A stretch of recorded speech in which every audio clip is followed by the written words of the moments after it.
Yo, what is up guys? Johnny Geiger here. Today I'm gonna teach you how to tray flip.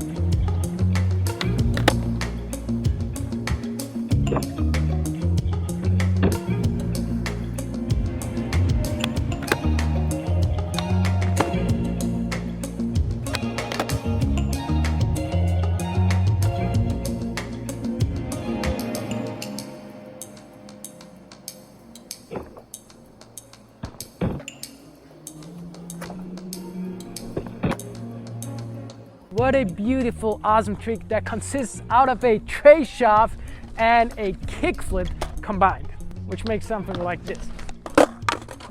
That was sketchy. Some skaters have done this trick so many times that it has become their go-to trick.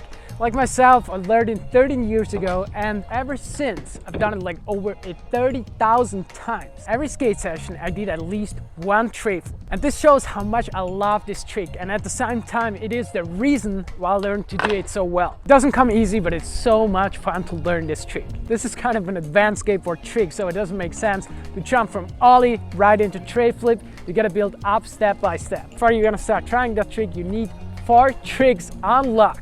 This is ollie, kickflip, pop shove it,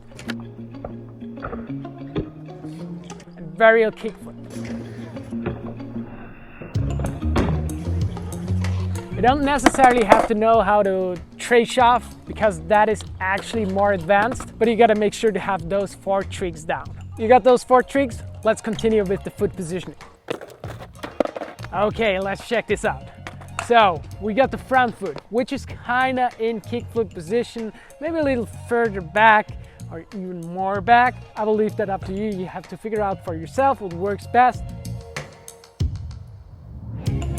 Not too much inside to the board and not too much to the edge either. Personally, I like to have it angled like this, but you could also have your foot more straight.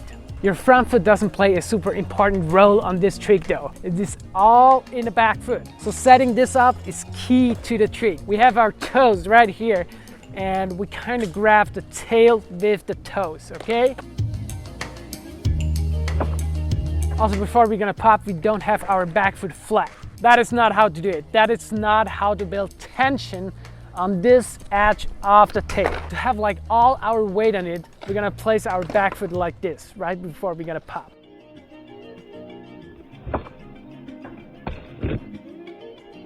And this is weird, you know, like this trick involves a kickflip rotation, but you actually don't flick a lot.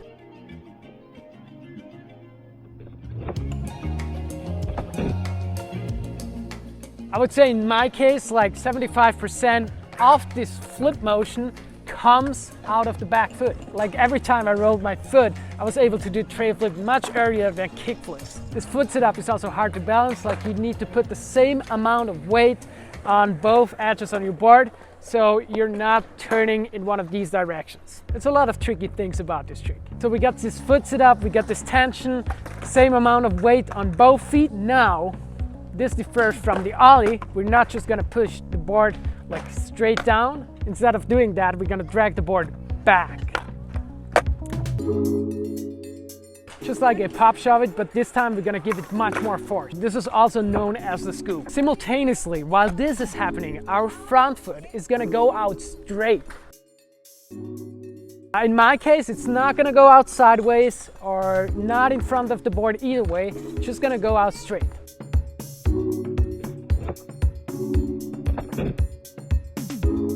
And this is gonna give it the last 25% to make the flip complete. Now let's take this to practice. So this is easier said than done. How to approach to a trick like that?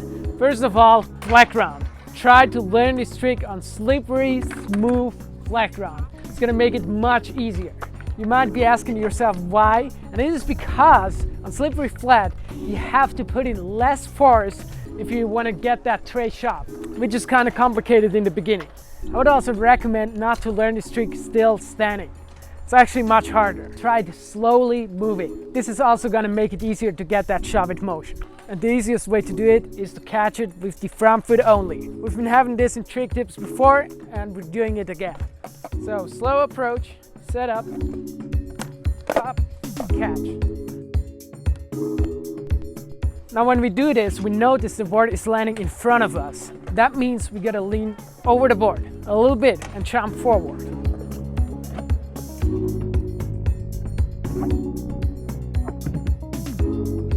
As soon as we scoop.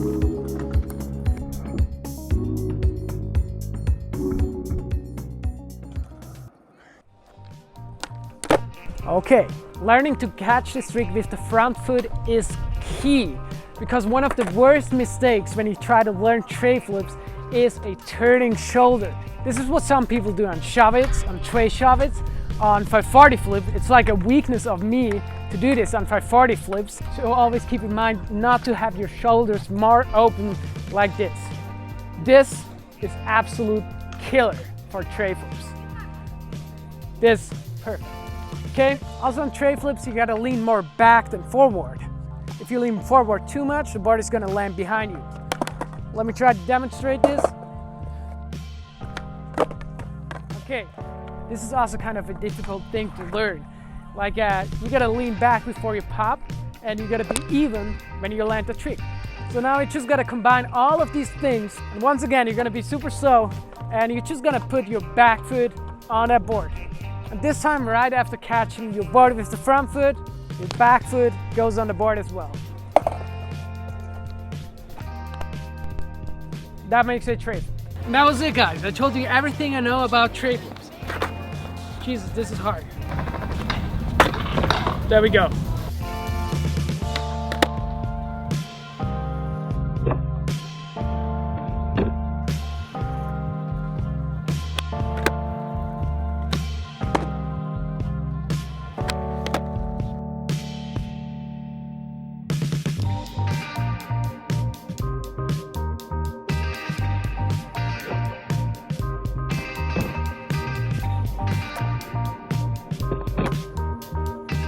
When you start learning this trick, keep in mind, it is not an easy trick. It is an advanced trick and it takes time. If you learn this within one session, you're a very talented skateboarder, and you've probably been skating for a while to have your brain used to like so many things, like the shoulders, the back foot, the front foot, the scoop. There's like so many things about this trick, but as soon as you learn it, you don't want to stop doing this trick. Like, it is so much fun and it gets better and better.